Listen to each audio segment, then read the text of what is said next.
जिस तरह से भी आएंगे हम आपको दिखाएंगे किस तरह से उन्हें याद किया जा रहा है। एक बड़ी खबर आई है, आपको रूबरू करा दे। आगरा ट्रिपल मर्डर केस में बड़ा खुलासा हुआ है। आरोपी सुभाष ने घर पर बुलाकर पिता और बेटे की हत्या की। हत्या के बाद शवों को उनके घर ले जाया गया।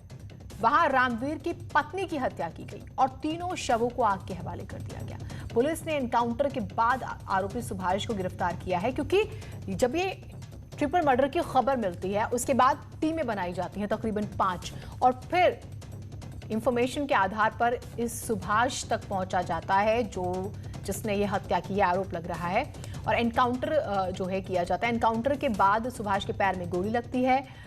आगरा के एतमाउद्दौला इलाके में ये ट्रिपल मर्डर हुआ था। दरअसल रामवीर जो व्यक्ति है उसने सुभाष से 3 लाख रुपए उधार लिए थे, ये जो है जानकारी मिल रही है। किसी वजह से वो नहीं दे पा रहा था।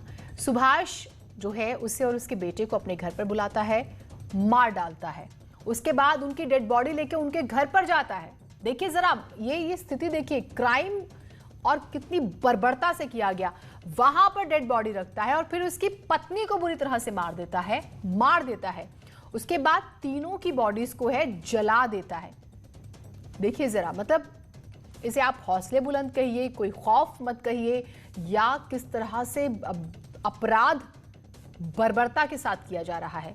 और उसके बाद ये फरार हो जाता है। इसके साथ एक वकील रहता है। हिम्मत देखिए आप, डेड बॉडी को लेके वो ट्रैवल करता है और घर में रखता है और फिर पत्नी को मारता है और फिर जला देता है।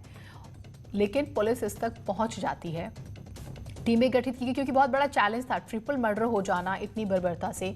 और फिर जब एनकाउंटर हुआ तो खुलासा हुआ 3 लाख रुपए का लेन देन था। लेकिन क्या ये इतनी बड़ी रकम थी या फिर पीछे कोई और वजह थी? आरिफ हमारे साथ, हमारे सहयोगी जुड़े हुए हैं। आरिफ, ताजा अपडेट तो इस मामले का दीजिएगा ही, लेकिन एक सवाल, क्या सिर्फ 3 लाख रुपए के लिए इतनी ब्रुटैलिटी से मर्डर किया गया या फिर पीछे कोई और कारण था, कुछ और चल रहा था, रंजिश थी कोई बहुत पुरानी? देखिए जीनत, इस ट्रिपल मर्डर के पीछे पुलिस की थ्योरी यही है कि 3 लाख रुपए के लेन देन को लेकर तीनों लोगों की हत्या की गई थी और उसमें एनकाउंटर के दौरान 2 लोग गिरफ्तार भी कर लिए गए। लेकिन अभी थोड़ी देर बाद पुलिस पीसी स्टार्ट होने वाली है। और देखिए, जो जानकारी मिली है उसके पीछे यह है कि जो आरोपी सुभाष है उसने जो रामवीर है जिनको 3 लाख रुपए दिए थे, पहले उनको घर पर बुलाया था, उसके बाद बाबलू को बुलाया, दोनों की गला दबाकर हत्या की। उसके बाद सुभाष का दोस्त और सुभाष का भाई रामवीर के घर जाते हैं और रामवीर की पत्नी की गला दबाकर हत्या करते हैं। उसके बाद घर में लूटपाट करते हैं, 80,000 रुपए की रकम लेकर चले जाते हैं। 3 घंटे के बाद तीनों लोग आते हैं, रामवीर और बबलू की डेड बॉडी उनके घर में डालते हैं और तीनों डेड बॉडी को आग के हवाले करके भाग जाते हैं। ये अभी पुलिस की थ्योरी सामने निकल कर आ रही है। बाकी अलावा डिटेल में थोड़ी देर बाद आगरा के एसएसपी प्रेस वार्ता करेंगे और सब पूरी डिटेल देंगे। लेकिन अभी दो चीज बताइएगा आरिफ, 2 चीजें। अव्वल, इनके घर के बीच में फासला कितना था, क्योंकि वो डेड बॉडी को लेकर जाते हैं, किसी ने नहीं देखा, या फासला बहुत कम था? दूसरी बात यह है कि जो मरने वाले हैं उनकी उम्र क्या है? देखिए, बिल्कुल आपने ठीक कहा कि फासला जो है सिर्फ 50 मीटर दूरी का है। जो हत्या आरोपी है उनका घर और जिनकी हत्या हुई है उनके घर की दूरी महज 50 मीटर की दूरी है। लिहाजा डेड बॉडी को लाने में, ले जाने में उनको कोई दिक्कत नहीं हुई होगी। नॉर्मल 2-2:30 बजे के आसपास डेड बॉडी लेके गए तो शायद किसी ने ध्यान भी नहीं दिया होगा। और दूसरी बात है, जिनकी हत्या हुई है वो बुजुर्ग है, उनकी पत्नी है वो बुजुर्ग है, बेटा जो जिसकी बबलू हत्या हुई है वो जवान था, और उसी बेटे के जवान को लेकर जो कल बात सामने आ रही थी 12 लाख रुपए नौकरी के लिए दिए गए थे। लेकिन वो थ्योरी पूरी तरह से गलत साबित हुई। वो 12 लाख रुपए को लेकर कोई हत्या नहीं हुई, बल्कि पुलिस का मानना यह है कि 3 लाख रुपए का लेन देन जो सुभाष जो पड़ोसी है उसने मिलकर अपने भाई और अपने दोस्त के साथ मिलकर हत्या की थी। फिलहाल अभी थोड़ी देर के बाद जब पूरी प्रेस वार्ता होगी, एसएसपी या कोई बड़े अधिकारी प्रेस वार्ता करेंगे, तब जाकर इस पूरे मामले से जानकारी पूरी साफ हो पाएगी। लेकिन अभी जानकारी यही है कि सुभाष ने पहले रामवीर को घर बुलाया, उसकी हत्या की, फिर बबलू को घर बुलाया, उसकी हत्या की, फिर तीनों मिलकर, सुभाष और उसके परिवार भाई और मिलकर रामवीर घर गए, उनकी पत्नी की हत्या की।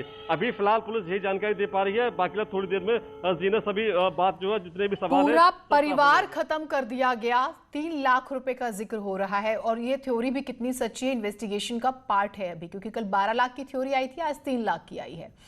अब ये भी बताइएगा कि जो एक व्यक्ति फरार चल रहा है उसके लिए किस तरह से कदम उठाए जा रहे हैं?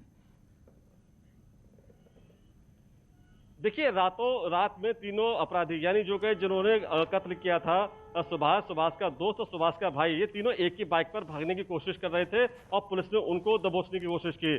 देखिए मौका देखकर अंधेरा था तो सुभाष का जो भाई है मौके से फरार हो गया। पुलिस ने एनकाउंटर में सुभाष और उसके जो दोस्त है वकील उसको गिरफ्तार कर लिया। तो अभी जो आरोपी तीसरा फरार है, सुभाष का जो भाई फरार चल रहा है, उसको लेकर कई टीमें गठित कर दी हैं, लगातार दबिशें जारी हैं, उनको पीछा किया जा रहा है किसी भी तरह से जो आरोपी तीसरा बचा है उसको कहीं ना कहीं पुलिस दबोच ले। फिलहाल पुलिस ठीक, आपसे अपडेट से हम लेते रहेंगे।